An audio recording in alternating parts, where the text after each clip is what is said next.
Hello everyone. आज से हम शुरू कर रहे हैं क्लास 11th का chapter 1 that is sets.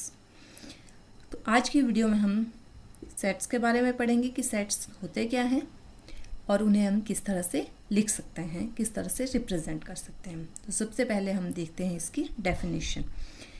Sets is a well defined collection of object. अब ये जो वेल डिफाइंड है ये मेन पॉइंट है। यहाँ पे ये जो वर्ड लिखा हुआ है well defined, that is the main point of sets. ठीक है, तो इसे हम समझने की कोशिश करेंगे कुछ एग्जाम्पल्स के थ्रू। जैसे फर्स्ट एग्जाम्पल है डेज इन अ वीक। तो जब भी हम डेज इन अ वीक बोलेंगे, वो मैं बोलूँ या आप बोले, तो उसमें कौन कौन से डेज आ जाएंगे? उसमें आएंगे हमारे पास Sunday, Monday, Tuesday, Wednesday, Thursday, Friday and Saturday. तो जब भी हम डेज की बात करेंगे तो हमारे पास यही दिन आएंगे, Sunday, Monday, Tuesday, Wednesday, Thursday, Friday and Saturday. वो मैं लिखूं या आप लिखें या कोई भी लिखे, तो यही हम 7 डेज इन्हीं के नाम लिखेंगे। इसके अलावा हम इनमें कोई और नाम ऐड नहीं कर सकते, ना ही इनमें से कोई नाम रिमूव होगा। जब भी हम डेज इन अ वीक की बात करेंगे तो ये 7 नेम्स हमारे पास हमेशा आएंगे। इन्हें हम आगे पीछे लिख सकते हैं कि संडे हमने लिख दिया, ट्यूसडे बोल दिया, वेडनेसडे बोल दिया, फिर फ्राइडे, सैटरडे, मंडे, वो मैटर नहीं करता है। बट नाम यही 7 आएंगे। इनमें से ना कोई नाम बाहर निकलेगा, ना ही कोई और नाम इनमें एंटर होगा। ठीक है। सेकंड है collection of all the months of a year. तो जब हम मंथ्स ऑफ ईयर लिखेंगे तो उसमें हमारे पास क्या आ जाएगा? जनवरी, फरवरी, मार्च, अप्रैल, मई, जून, जुलाई, अगस्त, सितंबर, अक्टूबर, नवंबर एंड दिसंबर। तो जब भी हम ईयर में हमारे पास कितने मंथ्स होते हैं वो लिखेंगे तो हमारे पास यही 12 नाम आएंगे। जनवरी, फरवरी, मार्च, अप्रैल, मई, जून, जुलाई, अगस्त, सितंबर, अक्टूबर, नवंबर एंड दिसंबर। इसके अलावा और कोई नाम हम इसमें नहीं ऐड कर सकते, ना ही हम कोई नाम इसमें से रिमूव कर सकते हैं। ठीक है। फिर थर्ड एग्जांपल है कलेक्शन ऑफ ऑल वोवल्स। तो वोवल्स हमें पता है ए, ई, आई, ओ, यू। जब भी हम वोवल्स लिखेंगे तो हमारे पास यही 5 वोवल्स आएंगे। ठीक है। फोर्थ एग्जांपल है collection of all states of India. तो जब हम यहाँ पे लिखेंगे तो हमें पता है इंडिया में है 28 स्टेट्स। तो हमने उनकी collection of all states of India वो लिखना है, सभी के नाम लिखने हैं। तो उसमें आ जाएंगे HP, UK, उत्तराखंड, ठीक है, UP, पंजाब, जो भी है 28 स्टेट्स। ठीक है, हम उन सभी के नाम लिखेंगे। आप किसी भी पर्सन से पूछिए, चाहे वो नॉर्थ में रहता हो या साउथ में रहता हो, कोई भी हो इंडिया में, इंडिया से बाहर, तो जब भी हमने इनका एक डाटा तैयार करना है कि हमें लिखना है कि इंडिया में जितने भी स्टेट्स हैं उनके नाम बताओ, तो इसमें हमारे पास यही 28 नाम आएंगे। इनके अलावा और भी कोई नाम इसमें ऐड नहीं होगा। ठीक है, यही हमारे पास 28 ही स्टेट्स है तो उनके नाम वही आएंगे। उसके अलावा ना कोई इंक्लूड होगा, ना कोई नाम इनमें से एक्सक्लूड होगा। फिर फिफ्थ एग्जांपल दिया हुआ है collection of prime number less than 10। तो 10 से छोटे जो भी हमारे पास प्राइम नंबर है उनकी कलेक्शन। ठीक है, तो हमें पता है कौन कौन से प्राइम नंबर है 10 से छोटे हो जो 2, 3, 5, 7। ठीक है, 10 से छोटे और साथ में क्या होने चाहिए? Prime number. तो सबसे पहला प्राइम नंबर है 2, फिर आता है 3, फिर आता है 5 और फिर आएगा 7। इसके अलावा और कोई भी नंबर हम इसमें नहीं लिख सकते। इसमें ये डाटा अगर मैं लिखूँ, मेरे से आप पूछेंगे तो मैं भी 2 3 5 7 ही लिखूँगी, आप लिखेंगे तो आप भी 2 3 5 7 ही लिखेंगे, उसमें कोई चेंज नहीं होगा। तो मेरा जो डाटा होगा, आपका जो डाटा होगा, वो आपस में मैच करेगा। ठीक है, तो इसे हम बोलते हैं वेल डिफाइंड, मतलब कि उसमें कोई चेंज नहीं कर सकते हम अपने अकॉर्डिंग, अपनी चॉइसेस के अकॉर्डिंग। ठीक है, जो है डाटा वही रहेगा। अगर बोला है कि प्राइम नंबर लिखने हैं लेस देन 10, तो उसमें यही 4 नंबर्स आएंगे, 2 3 5 7। अगर बोला है डेज इन अ वीक लिखो, तो उसमें वही 7 डेज आएंगे, Sunday, Monday, Tuesday, Wednesday, Thursday, Friday, Saturday. इन डेज के अलावा उसमें और कोई भी दिन नहीं आएगा। ठीक है, ये हो गया वेल डिफाइंड का मीनिंग। उसके बाद नॉट वेल डिफाइंड की, मान लो और भी हमारे पास कुछ ऐसे सेट्स दिए होंगे, जब एक्सरसाइज के क्वेश्चंस हम करेंगे तो उसमें हम देखेंगे, उसमें हमने देखना है कि कौन सेट है कौन नहीं है। तो वैसे ही मैं कुछ एग्जांपल आपको बताती हूँ। जैसे फर्स्ट एग्जांपल है collection of good cricket player in India. अब हमने ये देखना है कि एक लिस्ट बनानी है जो इंडिया में अच्छे प्लेयर्स हैं, क्रिकेट प्लेयर है, उनकी लिस्ट बनानी है। तो अगर मैं कोई लिस्ट बनाऊंगी तो मैं अपने अकॉर्डिंग बनाऊंगी, मेरी चॉइसेस डिफरेंट होगी, उसके अकॉर्डिंग वो लिस्ट बनेगी। ठीक है, आप बनाएंगे, आप अपनी चॉइस के अकॉर्डिंग बनाएंगे, आपकी चॉइस डिफरेंट हो सकती है। हम, मेरा और आपका डाटा मैच करे ये ज़रूरी नहीं है।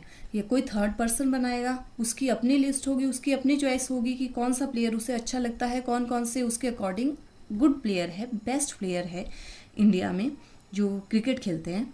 ठीक है, तो हमारा डाटा आपस में मैच नहीं करेगा, तो ये एक वेल डिफाइंड जो है सेट नहीं है, तो इसे हम सेट नहीं बोल सकते। फिर उसके बाद आता है collection of best author in India. उसी तरह ऑथर की बात है कि अगर मुझे बुक्स पढ़नी हो तो मेरी चॉइस डिफरेंट हो सकती है कि मैं डिफरेंट जॉनर्स की बुक्स लाइक कर सकती हूँ। ठीक है, कोई आपने पढ़नी है तो आप डिफरेंट जॉनर्स की बुक्स लाइक करेंगे, उसी के अकॉर्डिंग आप वैसे ही ऑथर को की बुक्स को पढ़ना पसंद करेगा। किसी को शेक्सपियर की बुक्स पढ़नी अच्छी लगेगी, किसी को प्रेमचंद की किताबें पढ़नी अच्छी लगेगी। ठीक है, तो अगर इंडिया की बात करें या वर्ल्ड की बात करें, जो भी है, ठीक है, तो डिफरेंट राइट, किसी को साइंस से रिलेटेड बुक्स पढ़नी अच्छी लगेगी तो वो उससे रिलेटेड जो भी ऑथर होंगे ऐसे ही उनकी बुक्स को पढ़ना पसंद करेंगे। ठीक है, तो उनको वही ऑथर अच्छे लगेंगे। किसी को जो है फिक्शनल बुक्स है वो अच्छी लगती है, तो वो वैसे ही बुक्स पढ़ेंगे तो उनको उनके ऑथर्स अच्छे लगेंगे। ठीक है, तो सभी की चॉइसेस जो है डिफरेंट होगी। तो यहाँ पे भी हमारा डाटा जो आपस में मैच नहीं करेगा, कोई भी 2 पर्सन ले लो, आप उनसे पूछो कि आपके अकॉर्डिंग 2 बेस्ट ऑथर कौन है इंडिया के, तो आप हर इंसान की डिफरेंट चॉइस होगी, उनका डाटा आपस में कभी मैच नहीं करेगा। ठीक है, तो इसलिए ये भी हमारे पास वेल डिफाइंड सेट नहीं है। फिर आता है collection of beautiful girls in world. यहाँ पे भी सेम है कि हर इंसान का ब्यूटी को देखने का नज़रिया डिफरेंट होता है। ठीक है, तो उनके अकॉर्डिंग उनके सभी की चॉइस से डिफरेंट होगी, जो वो लिस्ट बनाएंगे उनकी ब्यूटीफुल गर्ल्स इन वर्ल्ड वो डिफरेंट होगी। तो ये भी जो है एक वेल डिफाइंड सेट नहीं है। ठीक है, उसके बाद आता है हमारे पास सम स्टैंडर्ड सेट्स। ठीक है, कि सेट्स, कुछ स्टैंडर्ड सेट्स दिए होते हैं, हम उन्हें कैसे लिखते हैं। जैसे फर्स्ट है set of all natural number, तो इसे हम लिखते हैं कैपिटल एन से। ठीक है, सेकंड है सेट ऑफ ऑल इंटीजर्स, इसे हम लिख सकते हैं आई से भी डिनोट कर सकते हैं और इसे हम जेड से भी डिनोट कर सकते हैं। फिर है set of all rational number, rational numbers को हम हमेशा कैपिटल क्यू से डिनोट करते हैं। सेट ऑफ रियल नंबर्स, इसे हम लिखेंगे आर से। Set of positive integer, positive लिखा है तो इसको हम इस तरह से लिख सकते हैं आई प्लस और आर प्लस। फिर है set of positive rational numbers, तो इसे हम लिख सकते हैं क्यू प्लस। ठीक है, तो अगर आपके पास कहीं लिखा होगा आर तो हम समझ जाएंगे कि ये लिखा हुआ है सेट ऑफ रियल नंबर्स। ठीक है, एन लिखा है तो that is set of all natural numbers.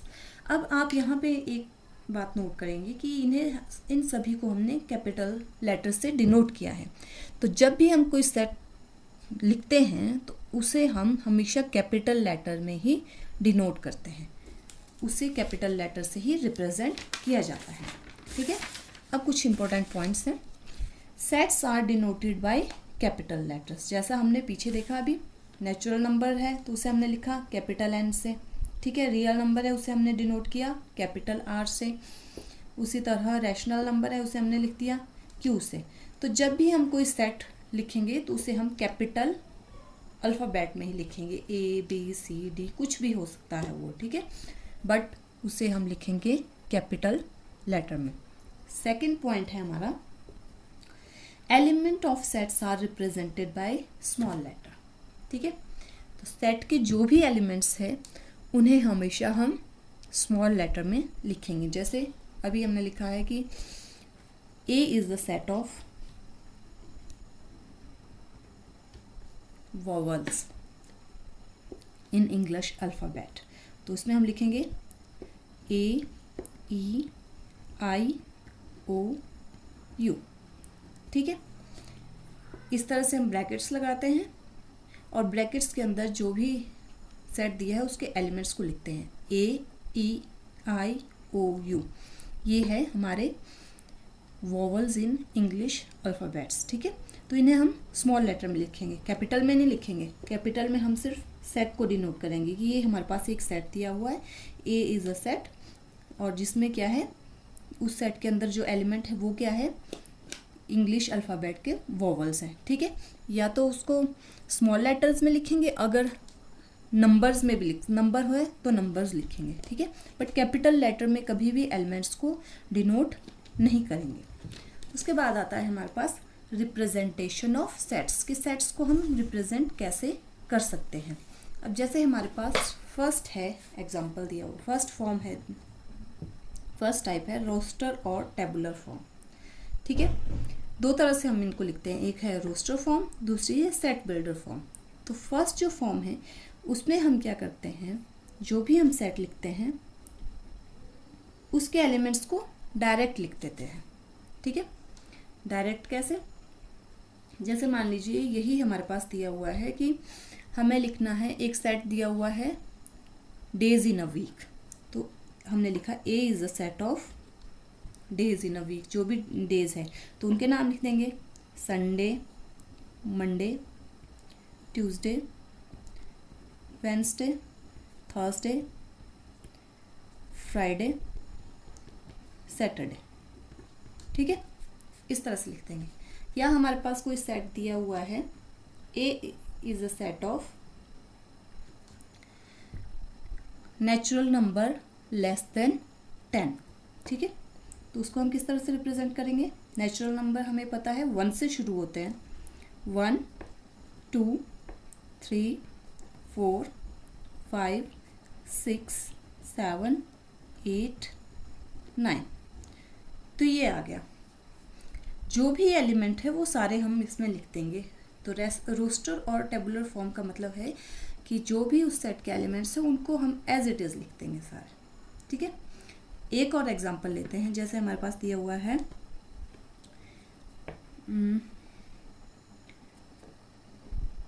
A is a set of all the letter in the word school। ठीक है, ये दिया हुआ हमारे पास वर्ड स्कूल, और हमें इसका सेट बनाना है कि A is the set of all the word, जितने भी वर्ड है इसमें स्कूल में लिखे हुए वो लिखने हैं। तो अब हम लिखेंगे S C H O and L। अब आप बोलेंगे कि ये O क्यों नहीं लिखा यहाँ पे, तो यहाँ से हमारे पास दो इम्पोर्टेंट पॉइंट्स आते हैं। ठीक है, ये है repetition of elements is not allowed. ठीक है, अगर कोई दो एलिमेंट रिपीट हो रहे हैं तो उन्हें हम दो बार नहीं लिखेंगे, हम उन्हें एक ही बार लिखेंगे। जैसे स्कूल में हमारे पास, स्कूल जब हम लिखते हैं SCHOOL, ओ जो है वो 2 बार आ रहा है, बट जब हम उसको सेट की फॉर्म में लिखेंगे तो वहाँ पे हम वो ओ एक ही बार लिखेंगे, उसे 2 बार 2 टाइम्स नहीं लिखेंगे, ठीक है, एक ही बार लिखेंगे।